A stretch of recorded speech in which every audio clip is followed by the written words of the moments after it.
E aí, gente, tudo bem? Deixa eu chegar mais pra cá, peraí. Sejam bem-vindos a mais um vídeo do Parabólica. Eu sou o Pedro Renó.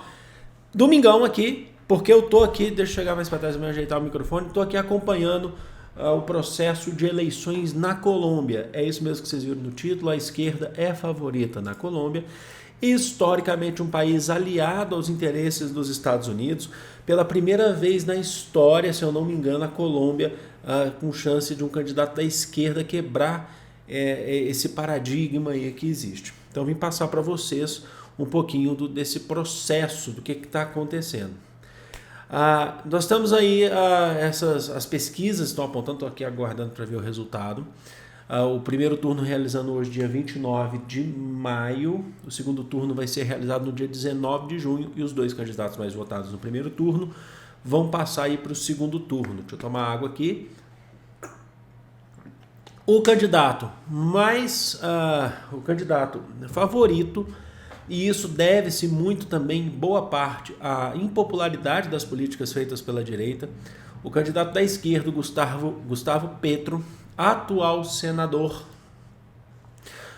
da Colômbia, atual senador, muitos veículos vão colocar ele como de fato ele é um ex-militante de luta armada, de guerrilha.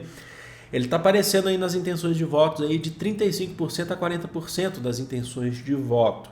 Tá? Ele está com uma coligação aí, uma coalizão de esquerda chamado de Pacto Histórico. Olha o nome. Por que Pacto Histórico? Porque na Colômbia sempre teve a questão do fragmento da esquerda, inclusive entre o Partido Comunista Colombiano, por aí vai, até mesmo porque lá você tem muito forte também o processo da guerrilha, que é a luta armada historicamente na Colômbia, vocês sabem disso. E ele está propondo, se vencer, ele é quase certo que vai para o segundo turno, se vencer essas eleições, ele está propondo a eliminação de impostos de produtos de cesta básica, taxação de grandes fortunas, né?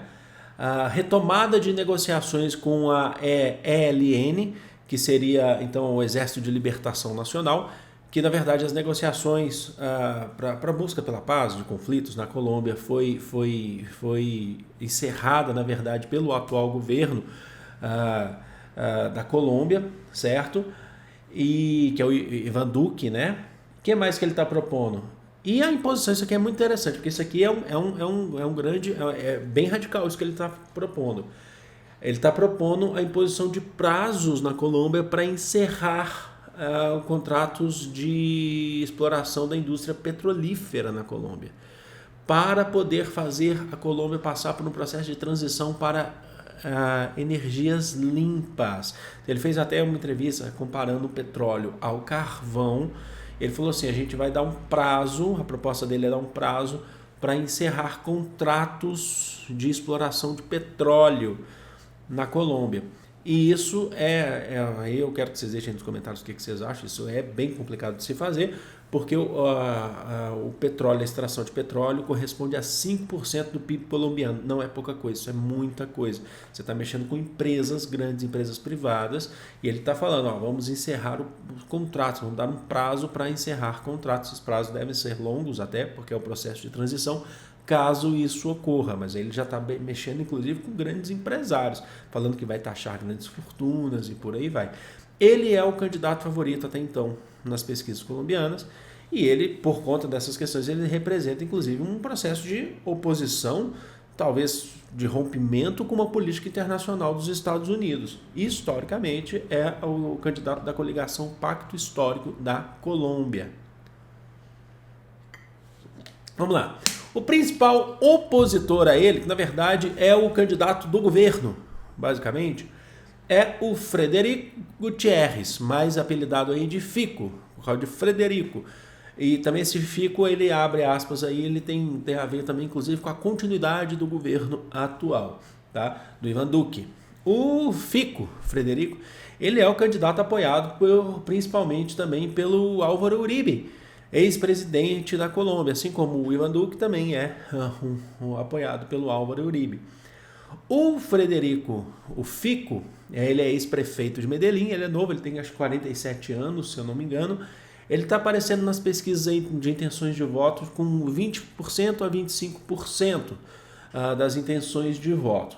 E ele é o aliado de maior parte dos empresários colombianos, porque ele tá, a proposta do Frederico, né, do Fico, é a investimento em infraestrutura na Colômbia e dar continuidade aos processos aí ligados aos empresários, a relação da Colômbia com os Estados Unidos. Então, o empresariado apoia o Frederico. Essas situações elas não são muito diferentes do que acontece no Brasil, se vocês repararem, né? Só que lá a esquerda não chegou ao poder ainda, certo? Então ele quer dar continuidade às políticas aí voltadas para os empresários da atual gestão e também políticas de abertura, continuidade às políticas de abertura de fronteira para imigrantes, principalmente imigrantes venezuelanos, certo? Venezuela e Colômbia historicamente em sua formação são países irmãos, mas que tomaram rumos políticos e ideológicos diferentes ao longo do tempo, principalmente nos séculos 20 e 21. Tá bom? Ele é, logicamente, como ele é o candidato da situação do governo atual, mas como ele está se perdendo nas pesquisas, ele diz, né, ele faz sempre suas acusações, fala que a esquerda é um grande risco para o país, para o mundo, e ele quer uma política de livre mercado, de abertura econômica e por aí vai. Agora, chegando junto também nessa disputa, com o que cresceu bastante nos últimos meses aí, a gente tem um empresário de 77 anos chamado de Rodolfo Hernández. Ele está com um pouco mais de 19% das intenções de voto. Na verdade, quando vocês virem esse vídeo, assim, chegou amanhã, a gente vai estar sabendo o resultado, vai ver qual dos três foram para o segundo turno. E sempre que tiver notícia aqui eu trago para vocês. Lembrando que links estão todos aqui na descrição também. Curte esse vídeo também que ajuda demais. Um pouco mais de 19% das intenções de voto, o empresário, né, Rodolfo Hernández, é apelidado pelas redes sociais e pela mídia colombiana aí de Trump colombiano.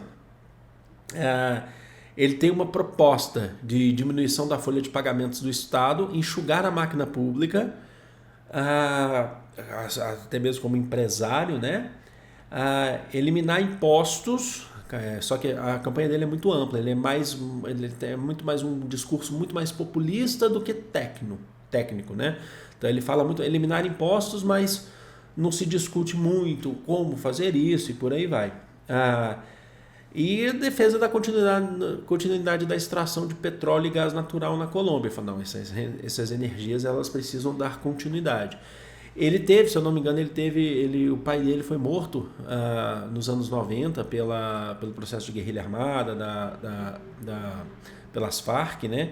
Se eu não me engano, não tenho certeza. E ele é apoiado pela Ingrid Betancourt. Vocês lembram da Ingrid Betancourt? Acho que é nos anos 90, né? A Ingrid Betancourt ela ficou famosa por ser uma jornalista que a mídia colombiana colocou ela como se fosse um grande mártir, né, um grande ícone e tal. Ela foi sequestrada pela Farc, aquela coisa toda, né?